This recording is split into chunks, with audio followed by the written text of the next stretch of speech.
इस्लाम का पहला secret agent जिनकी सीक्रेट इंफॉर्मेशन से मदीना की रियासत अपने फैसले लिया करती थी। और ये इतना खतरनाक एजेंट था कि इवन बहुत सारे मुसलमानों को भी इस बात का पता नहीं था कि वो कौन है। रसूलुल्लाह सल्लल्लाहु अलैहि वसल्लम के दादा अब्दुल मुत्तलिब के 10 बेटे थे, जिनमें से 4 को आज तक याद किया जाता है। अबू लहब, अबू तालिब, हजरत हमजा और हजरत अब्बास। जैसे ही रसूलुल्लाह सल्लल्लाहु अलैहि वसल्लम ने मक्का में अपनी नबूवत का ऐलान किया, मक्का के सारे बड़े सरदार मिलकर आप सल्लल्लाहु अलैहि वसल्लम के खिलाफ हो गए। बल्कि रसूलुल्लाह सल्लल्लाहु अलैहि वसल्लम का सबसे बड़ा दुश्मन उनका अपना ही चचा अबू लहब था, जो एक बहुत ही सख्त और जालिम इंसान थे, जो हर टाइम किसी ना किसी तरीके से आप सल्लल्लाहु अलैहि वसल्लम को नुकसान पहुंचाता रहता था। लेकिन पूरे मक्का में आप सल्लल्लाहु अलैहि वसल्लम का सबसे अच्छा दोस्त भी उन्हीं के चचा अबू तालिब थे, जो एक बहुत ही सॉफ्ट और रहमदिल इंसान थे, जो आप सल्लल्लाहु अलैहि वसल्लम के साथ हर दुश्मन के खिलाफ मजबूती से खड़े थे। और आखिर कुछ साल बाद आप सल्लल्लाहु अलैहि वसल्लम के पहले चचा ने इस्लाम कबूल किया, हजरत हमजा रज़ियल्लाहु अन्हु, जो एक बहुत ही बहादुर और ताकतवर वॉरियर था। और अब बाकी रहे सिर्फ एक ही चचा, हजरत अब्बास रज़ियल्लाहु अन्हु, जो एक बहुत बड़े बिजनेसमैन और ज़हीन इंसान थे, जो हमेशा छुप छुप कर रसूलुल्लाह सल्लल्लाहु अलैहि वसल्लम की मदद करते थे, लेकिन लोगों के सामने खामोश रहते थे। जैसे ही मक्का में रसूलुल्लाह सल्लल्लाहु अलैहि वसल्लम के सबसे बड़े साथी अबू तालिब दुनिया से चले गए, उसके बाद आप सल्लल्लाहु अलैहि वसल्लम का मक्का में रहना इम्पॉसिबल हो चुका था, क्योंकि मक्का वाले अबू तालिब के बाद मुसलमानों पर सख्त जुल्म करने लगे थे। इसीलिए आप सल्लल्लाहु अलैहि वसल्लम अपने चचा की वफात के बाद अब मक्का छोड़कर कहीं और हिजरत करने की प्लानिंग करने लगे, जिसके लिए उन्होंने अपने सहाबा अरब के डिफरेंट सिटीज की तरफ भेजे और खुद अरब की एक सिटी ताइफ की तरफ गए। और वहां जो हुआ वो हम सबको पता है।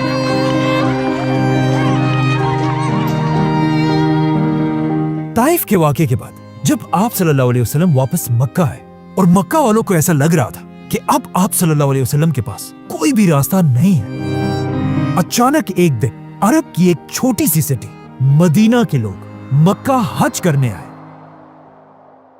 जिनमें से कुछ ने आप सल्लल्लाहु अलैहि वसल्लम से रात के अंधेरे में एक सीक्रेट मीटिंग की रिक्वेस्ट की, जिसे आप सल्लल्लाहु अलैहि वसल्लम ने एक्सेप्ट किया। और जैसे ही मक्का में रात का अंधेरा हुआ और मक्का के सारे लोग सो गए, मदीना के कैंप से 73 मर्द और 2 औरतें बाहर निकले और मक्का में एक पहाड़ की तरफ रवाना हुए। जैसे ये लोग मीटिंग की जगह पर पहुंचे, उन्होंने देखा कि सामने से सिर्फ 2 लोग उनसे मिलने के लिए आ रहे हैं, जिनमें से एक तो मोहम्मद सल्लल्लाहु अलैहि वसल्लम थे, लेकिन दूसरे आप सल्लल्लाहु अलैहि वसल्लम के चचा और अबू तालिब के बाद बनु हाशिम के बड़े सरदार हजरत अब्बास रज़ियल्लाहु अन्हु थे। तो सबसे पहले हजरत अब्बास आगे बढ़े और मदीना वालों से कहा कि ए मदीना वालों, ये बात याद रखो, अगर तुम मेरे भतीजे को अपने साथ लेकर जाओगे तो उसके बाद पूरा अरब तुम मदीना वालों के खिलाफ हो जाएगा। अगर तुम मेरे भतीजे की हिफाजत कर सकते हो तो फिर ठीक है, लेकिन अगर तुम नहीं कर सकते तो फिर इन्हें यही छोड़ो, हम बनु हाशिम खानदान इनकी हिफाजत के लिए तैयार हैं। जिस पर मदीना वालों ने हजरत अब्बास से कहा कि हम एक बहुत ही खतरनाक और एक वॉरियर कौम है और हम अपने खून के आखिरी कतरे तक इनकी हिफाजत करेंगे। इसी के साथ मुसलमानों की हिजरत शुरू हुई और सारे मुसलमान मक्का को छोड़कर मदीना की तरफ रवाना हुए। लेकिन हजरत अब्बास रज़ियल्लाहु अन्हु ने हिजरत नहीं की और वो यहीं मक्का में रहे। और मदीना पहुंचने के कुछ ही अरसे बाद इस्लाम की पहली जंग का वक्त आया, जंगे बदर। जंग से पहले रसूलुल्लाह सल्लल्लाहु अलैहि वसल्लम ने सारे सहाबा को जमा किया और इस जंग की प्लानिंग करने लगे। इस जंग में सारे सहाबा मक्का में अपने अपने खानदानों के साथ लड़ने के लिए बिल्कुल तैयार थे। लेकिन जैसे ही ये मीटिंग शुरू हुई, रसूलुल्लाह सल्लल्लाहु अलैहि वसल्लम ने अपने सहाबा से कहा कि कोई भी सहाबी बदर की जंग में मेरे खानदान बनु हाशिम को नहीं मारेगा। इस मीटिंग के बाद एक सहाबी बाहर निकले और उन्होंने अपने दोस्तों से कहा कि कितनी अजीब बात है, हम अपने खानदान को तो मारेंगे लेकिन बनु हाशिम को कुछ नहीं कहेंगे। जब हजरत उमर को इस सहाबी की बातों का पता चला, उन्होंने आप सल्लल्लाहु अलैहि वसल्लम से इजाजत मांगी कि मैं इसका सर काट देता हूं, लेकिन आप सल्लल्लाहु अलैहि वसल्लम ने उन्हें रोक दिया। इसके कुछ ही दिन बाद जब दोनों फौजें एक दूसरे के आमने सामने हुई, काफिरों की फौज में हर कबीले से बहुत सारे लोग थे, लेकिन बनु हाशिम से सिर्फ 3 लोग जंग के लिए आए थे, जिनमें से एक हजरत अब्बास भी थे। जैसे ही जंग शुरू हुई, मुसलमान जंग के बीच में अपने खानदान वालों से तो लड़ रहे थे, लेकिन हर मुसलमान बहुत ही केयरफुली बनु हाशिम के लोगों से दूर रह रहे थे। आखिर काफी देर लड़ने के बाद मुसलमान ये जंग जीत गए और जब मुसलमानों ने सारे कैदियों को पकड़ लिया, उन्होंने देखा कि इन कैदियों में आप सल्लल्लाहु अलैहि वसल्लम के चचा हजरत अब्बास भी थे। आप सल्लल्लाहु अलैहि वसल्लम ने फैसला किया कि हर कैदी फिदिया टैक्स देकर अपने आप को आजाद कर सकता है। जिसके बाद आप सल्लल्लाहु अलैहि वसल्लम हजरत अब्बास के पास गए और उन्हें कहा टैक्स दो, लेकिन हजरत अब्बास ने कहा नहीं, मैं क्यों टैक्स दूं, मैं तो पहले से मुसलमान हूं। असल में इससे 2 साल पहले हजरत अब्बास और मदीना वालों की मीटिंग के बाद मुसलमान तो हिजरत करके मदीना चले गए, लेकिन हजरत अब्बास मक्का में ही रहे। कहा जाता है हजरत अब्बास मक्का के एक ऐसे आदमी थे जिन्हें मक्का की हर छोटी खबर का सबसे पहले पता चल जाता था, और अब वो मक्का में रहकर ही हर खबर मक्का से मदीना पहुंचाते रहते थे, जिससे आप सल्लल्लाहु अलैहि वसल्लम को मक्का की हर खबर का पहले से पता होता था, जिसकी वजह से मुसलमान हमेशा मक्का वालों से एक स्टेप आगे रहते थे। मतलब हजरत अब्बास रसूलुल्लाह सल्लल्लाहु अलैहि वसल्लम के मक्का में एक बहुत ही सीक्रेट एजेंट थे, जिनका किसी को पता नहीं था, इवन मुसलमानों को भी नहीं। इसीलिए जंग बदर से पहले मीटिंग में आप सल्लल्लाहु अलैहि वसल्लम ने मुसलमानों से कहा था कि बनु हाशिम के खिलाफ मत लड़ना, क्योंकि रसूलुल्लाह सल्लल्लाहु अलैहि वसल्लम नहीं चाहते थे कि उनका इतना इंपॉर्टेंट एजेंट हजरत अब्बास इस जंग में मारा जाए। लेकिन अब जब हजरत अब्बास गिरफ्तार हुए, उन्होंने सबके सामने ये एक्सेप्ट किया कि वो तो पहले से एक मुसलमान थे और कहा मैं क्यों टैक्स दूं। लेकिन रसूलुल्लाह सल्लल्लाहु अलैहि वसल्लम ने उनसे कहा कि कोई बात नहीं, तुम्हें मुसलमान होने का बदला अल्लाह जरूर देगा, लेकिन यहां आपको टैक्स देना होगा, और हाँ, अपने साथ साथ बनु हाशिम के 2 लोगों का टैक्स आपने ही देना होगा। जिसके बाद आप सल्लल्लाहु अलैहि वसल्लम ने हजरत अब्बास को दोबारा मक्का भेजा और वो वहीं से एक बार फिर मुसलमानों की मदीना में मदद करने लगे। इसीलिए अगले साल जब मुसलमानों की दूसरी जंग शुरू हुई, जंगे ओहद, आप सल्लल्लाहु अलैहि वसल्लम को पहले ही मक्का की पूरी फौज का सब कुछ पता था, क्योंकि हजरत अब्बास उन्हें मक्का से हर डिटेल सीक्रेटली पहुंचाते रहते थे। और इसी तरह खंदक की जंग में भी आप सल्लल्लाहु अलैहि वसल्लम मक्का वालों से एक स्टेप आगे थे। जिसके बाद आखिर वो दिन आया जिसका सबको इंतजार था, फतह मक्का।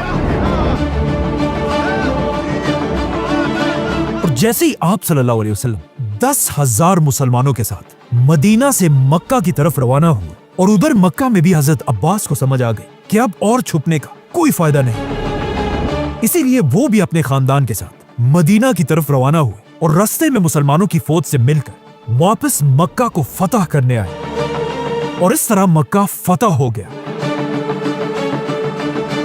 मक्का फतह करने के कुछ ही दिन बाद मुसलमानों की एक और बड़ी जंग शुरू हुई, जंगे हुनैन। और ये पहली जंग थी जिसमें हजरत अब्बास अब एक स्पाई नहीं बल्कि एक वॉरियर की तरह जंग में मुसलमानों के साथ खड़े थे, और मुसलमान तेजी से अपने दुश्मन की तरफ बढ़ रहे थे। लेकिन जैसे ही मुसलमान इन 2 पहाड़ों के दरमियान पहुंचे, इन दोनों पहाड़ों से मुसलमानों की फौज पर तीरों की बारिश होने लगी और इतनी तीरें बरसने लगी कि मुसलमानों की पूरी फौज जंग छोड़कर पीछे हटने लगी। ये देखकर काफिरों की पूरी फौज ने मुसलमानों पर हमला कर दिया। जैसे ही काफिरों की फौज आगे आई, वो ये देखकर हैरान रह गए कि मुसलमानों की पूरी फौज तो पीछे भाग रही है, लेकिन मुसलमानों में सिर्फ एक आदमी अपने साथियों के साथ बहादुरी से अपनी जगह पर खड़ा है, और वो थे हजरत मोहम्मद सल्लल्लाहु अलैहि वसल्लम। ये देखकर काफिरों की पूरी फौज ने सीधा रसूलुल्लाह सल्लल्लाहु अलैहि वसल्लम पर हमला कर दिया, लेकिन रसूलुल्लाह सल्लल्लाहु अलैहि वसल्लम भी पीछे हटने के बजाय दुश्मनों की तरफ आगे बढ़ने लगे। जैसे ही आप सल्लल्लाहु अलैहि वसल्लम आगे बढ़े, उनके चचा हजरत अब्बास ने उनके घोड़े की रस्सी पकड़ी ताकि आप सल्लल्लाहु अलैहि वसल्लम आगे ना बढ़ सके, लेकिन आप सल्लल्लाहु अलैहि वसल्लम अपने घोड़े से नीचे उतरे और दोबारा दुश्मन की तरफ बढ़ने लगे।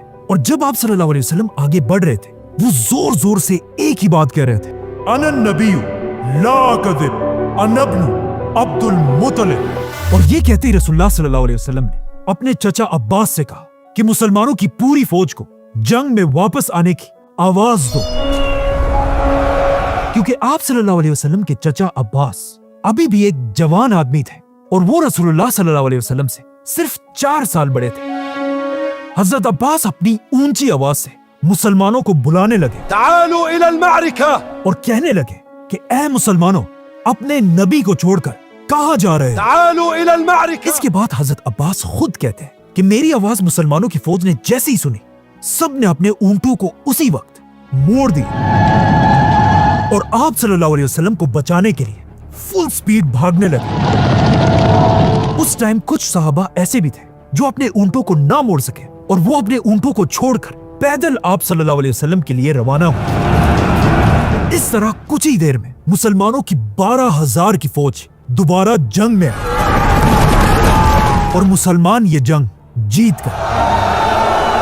ये जंग जीतने के बाद आप सल्लल्लाहु अलैहि वसल्लम अपने सहाबा के साथ वापस मदीना चले गए और इस बार वो अपने साथ अपने चचा हजरत अब्बास को भी लेकर गए। उन्होंने अपनी मस्जिद नबवी के पास ही हजरत अब्बास के लिए एक घर बनवाया, बल्कि हजरत अब्बास के घर की छत पर आप सल्लल्लाहु अलैहि वसल्लम ने खुद अपने हाथों से पानी का पाइप लगवाया जो बारिश का पानी निकालने के लिए था। जैसे ही हजरत अब्बास मदीना आए, उसके कुछ ही अरसे बाद उनके भतीजे रसूलुल्लाह सल्लल्लाहु अलैहि वसल्लम इस दुनिया से चले गए। लेकिन हजरत अब्बास रसूलुल्लाह सल्लल्लाहु अलैहि वसल्लम के बाद भी अपने बेटे अब्दुल्लाह बिन अब्बास के साथ मुसलमानों की खिलाफत के सबसे बड़े एडवाइजर्स में से थे। लेकिन आखिर हजरत उमर की खिलाफत में हजरत अब्बास और हजरत उमर के दरमियान एक इख्तिलाफ पैदा हुआ। एक दिन खलीफा उमर रज़ियल्लाहु अन्हु अपने घर से मस्जिद की तरफ जा रहे थे। रास्ते में वो जैसे ही हजरत अब्बास के घर के पास से गुजरे, हजरत अब्बास के घर की छत से हजरत उमर के कपड़ों पर गंदा पानी गिरा। ये देखकर हजरत उमर ने हजरत अब्बास के घर का ये पाइप यहां से निकालकर दूसरी तरफ कर दिया और उन्हें हजरत उमर की इस बात का पता चला तो हजरत अब्बास सीधा मदीना की अदालत पहुंचे और वहां जाकर खलीफा उमर पर केस कर दिया। जैसे ही केस शुरू हुआ, मदीना के जज ने खलीफा उमर को अदालत आने का हुक्म दिया। जैसे ही खलीफा उमर अदालत पहुंचे, हजरत अब्बास ने जज से कहा, उमर ने मेरी इजाजत के बगैर मेरे घर के पानी का रास्ता बदल दिया है। जिस पर हजरत उमर ने कहा कि मैंने ऐसा इसलिए किया ताकि इससे मुसलमानों को तकलीफ ना हो। लेकिन हजरत अब्बास ने हजरत उमर को कहा कि ये पानी का रास्ता जो आपने बदला है, ये कोई आम रास्ता नहीं था। कि जब मैं बहुत साल मक्का में रहने के बाद पहली बार मुसलमानों के पास मदीना आया तो यहाँ आप सल्लल्लाहु अलैहि वसल्लम ने मेरे लिए ये घर बनवाया और फिर इस घर की छत पर अपने हाथों से पानी का यही रास्ता बनाया था जो आज आपने बदल दिया। ये सुनते ही ऑफ कोर्स हजरत उमर अपनी बात से पीछे हटे और हजरत अब्बास से ये केस हार गए और सीधा हजरत अब्बास को लेकर उनके घर के पास पहुंचे और हजरत अब्बास को कहा, मेरे कंधों पर चढ़कर दोबारा इस पाइप को उसी तरह कर जिस तरह रसूलुल्लाह सल्लल्लाहु अलैहि वसल्लम ने लगाया था। लेकिन इसके कुछ ही साल बाद हजरत अब्बास ने ये घर खिलाफत के हवाले किया और हजरत उमर ने मस्जिद नबवी के साइज को बढ़ाने के लिए इस घर और इसके आसपास सारे घरों को गिरा दिया और आखिर तीसरे खलीफा हजरत उस्मान के दौर में हजरत अब्बास रज़ियल्लाहु अन्हु इस दुनिया से चले गए। कहा जाता है हजरत अब्बास के जनाजे में इतने लोग मदीना में जमा हुए कि मदीना के कब्रिस्तान में पांव रखने की जगह भी नहीं थी। और इस इतनी रश में भी लोग हजरत अब्बास से इतनी मोहब्बत करते थे कि हर कोई ये कोशिश कर रहा था कि वो किसी तरह हजरत अब्बास की कब्र तक पहुंच सके।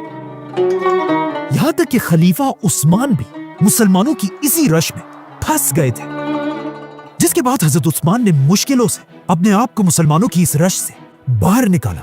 और जब हालात और भी ज्यादा बिगड़ गए, हजरत उस्मान ने मदीना की पुलिस को बुलवाया और उन्हें हुक्म दिया कि लोगों को हजरत अब्बास की कब्र से दूर करो और सिर्फ बनु हाशिम को हजरत अब्बास के पास रहने दो।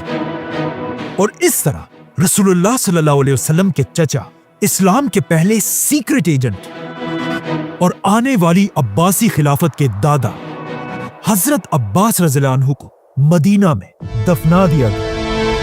हजरत अब्बास की वफात के बाद आहिस्ता आहिस्ता खिलाफत राशिदा दुनिया से खत्म हो गई और दुनिया में मुसलमानों की एक नई हुकूमत बनी, बनु उमैया की हुकूमत। और अगले कई सालों तक उन्होंने ही दुनिया पर राज किया। लेकिन ऑलमोस्ट 100 साल की हुकूमत के बाद हजरत अब्बास की नस्ल के ही कुछ लोगों ने बनु उमैया खानदान के खिलाफ बगावत कर दी और उनसे सारी हुकूमत छीन ली और दुनिया में एक नई खिलाफत बनाई, जिस खिलाफत का नाम उन्होंने अपने ही दादा हजरत अब्बास रज़ियल्लाहु अन्हु पर रखा। और इस खिलाफत का नाम था अब्बासी खिलाफत,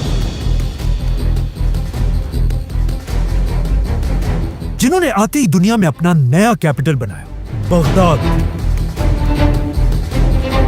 और यहीं से दुनिया में मुसलमानों का एक नया दौर शुरू हुआ, जिसे आज तक इस्लामिक गोल्डन एज कहा जाता है। Subscribe.